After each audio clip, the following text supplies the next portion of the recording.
On peut dorénavant les appeler les diplomates nomades dans le désert. Quand on les chasse du Mali, du Burkina, du Niger, ils trouvent refuge dans deux pays, soit la Côte d'Ivoire ou le Sénégal. À ce sujet, il y a deux questions fondamentales. Et la réponse de ces deux questions fondamentales nous permettra naturellement de nous situer.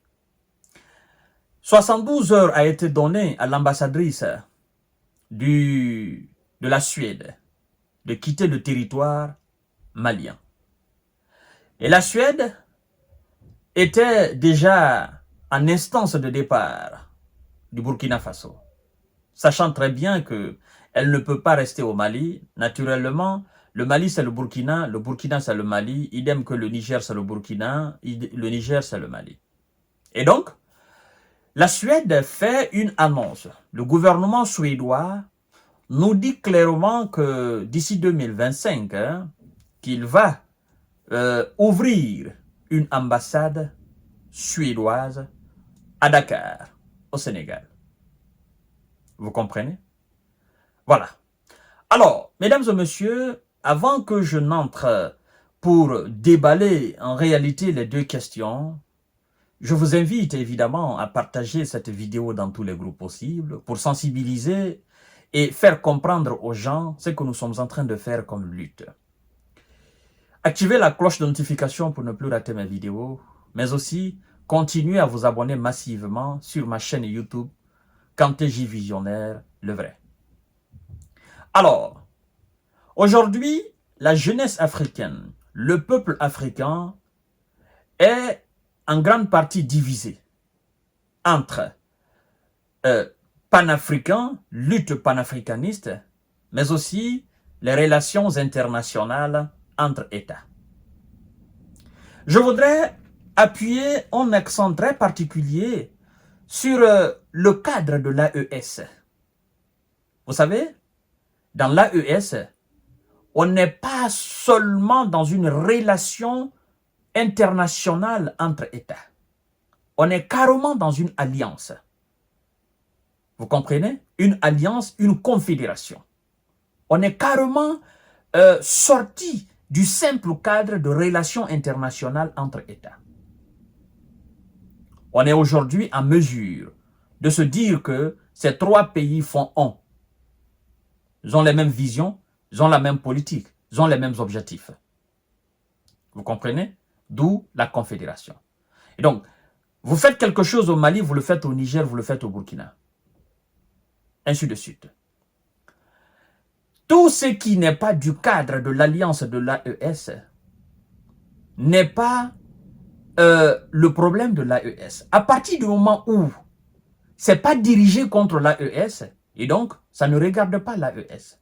Parce que ça peut être quelque chose qui n'a rien à voir avec l'AES, mais dirigé contre l'AES. En ce moment, l'AES et son peuple peuvent prendre des décisions radicales pour naturellement combattre cela.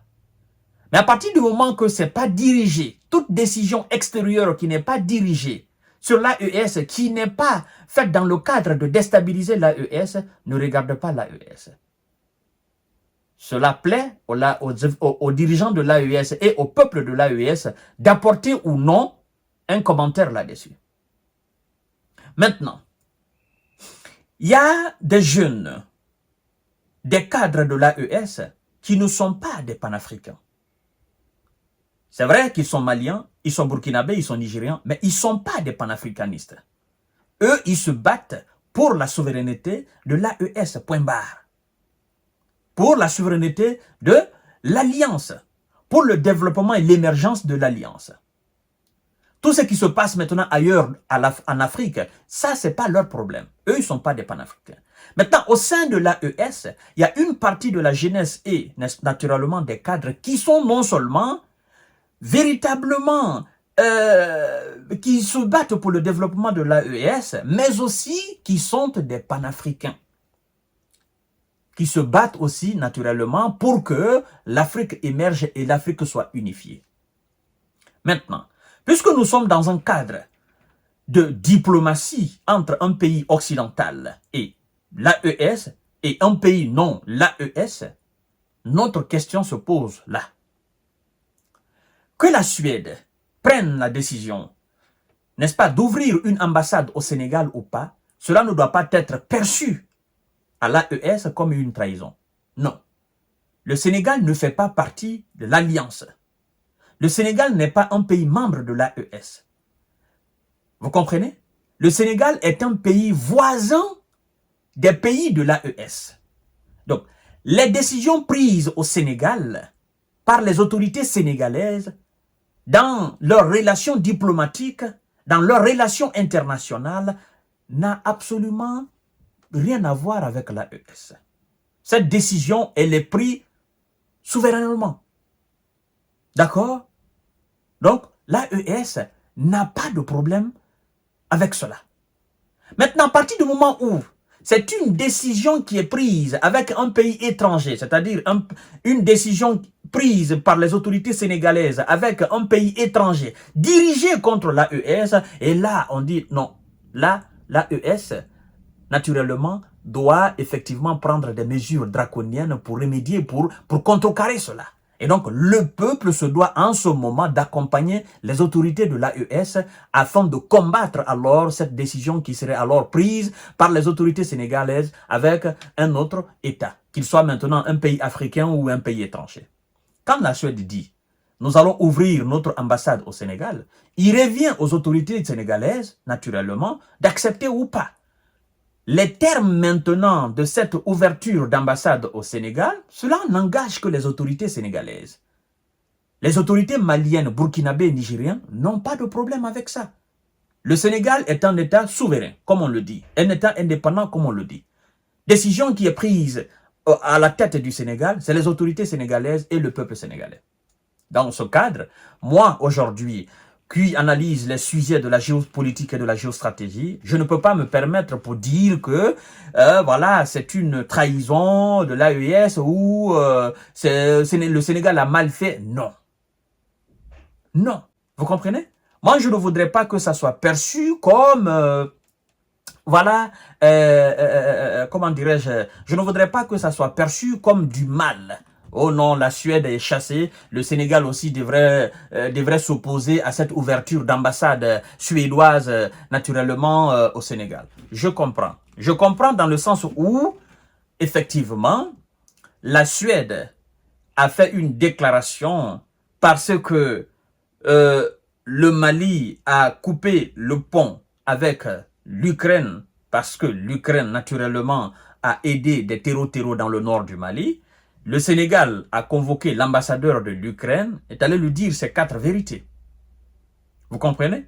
Maintenant, si le Sénégal venait à dire, bah, écoutez, nous avons vraiment envie de mettre un terme avec la relation ukrainienne, bah, écoutez, nous ne voulons pas que vous venez vous installer ici parce que vous avez été chassé là-bas. La raison est simple. Parce que les gens ont coupé le pont avec l'Ukraine. Sincèrement, nous, on ne peut pas l'accepter. On ne peut pas accepter quelqu'un qui est ami aux terreaux qui ont envie de déstabiliser un pays voisin du Sénégal. Maintenant, cette décision, c'est une décision souveraine du Sénégal. C'est au Sénégal de prendre cette décision. C'est pas au Mali de pousser le Sénégal à prendre cette décision. C'est pas au Burkina, encore moins le Niger, de pousser le Sénégal à prendre cette décision. Si le Sénégal, n'est-ce pas, par compréhension, ou le Sénégal, par gentillesse, ou le Sénégal, par relation de bon voisinage avec le Mali, naturellement, venait à prendre cette décision, ben, l'ami d'un terreau, c'est un terreau. Vous comprenez? Moi, je suis ami au Mali, et l'ennemi du Mali, c'est mon ennemi.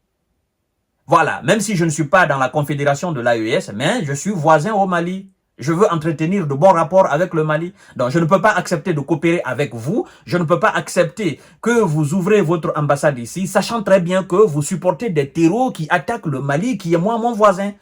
Donc, cette décision revient au Sénégal. Si le Sénégal le fait, ok. Si le Sénégal ne le fait pas aussi, ben, ça ne doit pas entacher les relations du Sénégal et le Mali. Vous comprenez? Tout ce que le Mali souhaite, que le Sénégal ne coopère pas dans le sens où pour déstabiliser le Mali ou pour déstabiliser les pays de l'AES. Voilà ce que moi je voulais dire par rapport à cette situation. Voilà, ils disent qu'ils vont ouvrir cette ambassade d'ici 2025. Hein. Ben, écoutez, nous gardons nos frontières, naturellement, nous surveillons toute action qui débordera et qui aura pour vocation de toucher le Mali. Je crois que ça va très mal passer. Ça, il faudrait que ça soit clair dans la tête de tous les États d'Afrique. Pas seulement le Sénégal, mais tout pays qui aura l'intention de faire quoi que ce soit contre les pays de l'AES, ça ne sera pas pardonné. Voilà, mesdames et messieurs. À bon entendeur, salut.